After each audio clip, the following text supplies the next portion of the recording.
Hi everyone, my name is Mikko. Thank you all for tuning in. So in this video I'm going to be showcasing the Mikko plugin, a plugin available from ML Sounds. Mikko is a cab sim, and how that differs from an IR loader is that it gives you different cabinets that you can choose from, and then from there it gives you kind of a studio-like experience where you are able to set up different microphones on the cabinet and manipulate the space where the microphone is placed. So it gives you a lot more options and when creating impulse responses than using an IR loader, since those are already pre-made. So Mikko comes with one default cabinet, which is a Mega 4x12. That is a Mesa Boogie clone, and it comes with just a Mega 4x12 preset, which comes with 6 different mic placements. I'm going to go ahead and just use the default. So the controls that come with Mikko when it comes to the microphone, you have mix, which when you're adding multiple mics here with this button add mic, it allows you to choose the volume level of the microphone. Then you have angle, and basically angle is in reference to the vertical axis, and it shows the mic angle in reference to that. The next aspect is going to be the radius, and that's just the distance the microphone is from the center of the cabinet. So if at 100% it's all the way at the edge and 0 is all the way at the center. The next is pan, and that's super useful when you're setting it in a bus and having 2 stereo sends or 2 mono sends into the plugin, and you want to set a microphone on each side, on left or right, or do different types of stereo blending with it. The next thing that it comes with is a phase shift. So it's done in 90 degrees, and that's super useful either when you want to knock different microphones in or out of phase to eliminate different frequencies. And the last thing is distance, and distance is just the distance the microphone is from the cabinet. So increasing the distance is going to be pulling the microphone away from the cabinet.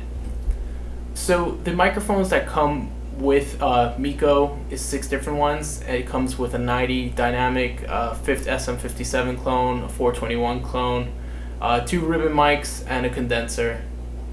And it's pretty good for it being free. Now, one of the things I want to highlight about this plugin is that it comes with a spectrum analysis.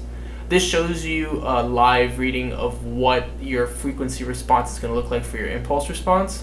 So this is super useful when you're trying to understand how different mic placements affect the tone. It gives you a visual analysis of what's happening. So if I move the angle around and I set it to maybe -90 degrees, you'll see this is the impulse response here. Now if I set it to the other 90 degrees, you'll see a shift in different frequencies in the high and in the low end. And it gives you a good understanding of what happens when you move the microphone and how different mic types affect the impulse response. So it's a great way of understanding how impulse responses work, and it's a great educational tool. Now, just to let you guys know, when you're using the free version of this plugin, you will be getting this pop-up, and it will ask you to buy the plugin, but it does not disable the plugin itself like other ML Sound plugins. Now, when you do buy the full version, you get these 9 amps, and you also get access to more controls, as well as the ability to export the IRs so that you can use them in other IR loaders.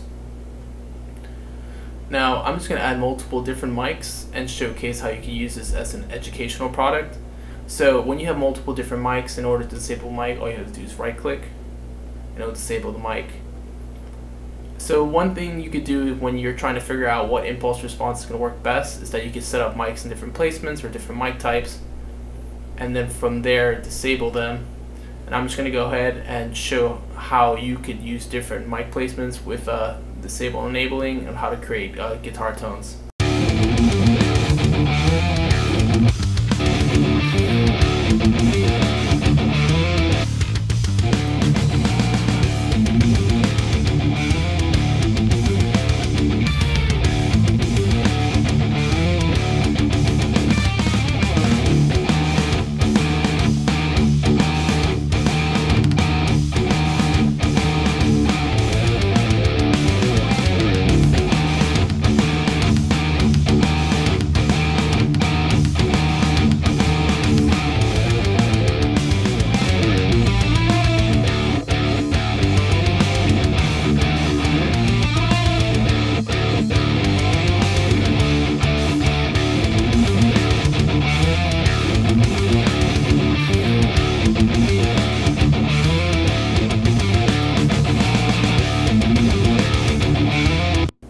Alright, so as you guys probably saw, it was pretty quick for me to get a good sounding IR that would fit in the mix.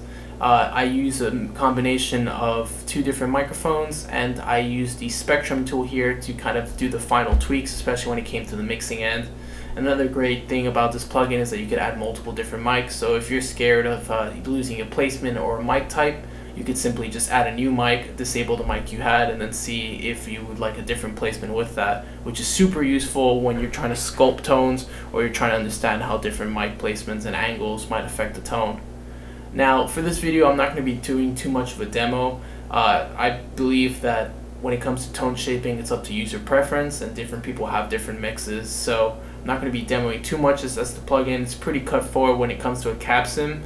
I do recommend going and checking this plugin out and just playing around and seeing which mic type you like best, and then from there playing around, just seeing, maybe placing it here, maybe add a bunch of different mics and then disable, and then use A/B comparisons one at a time, seeing, okay, so the mic in the center sounds like this, whereas the mic on the edge sounds like that. This is where this tool really excels in, even though it's made as a cab sim.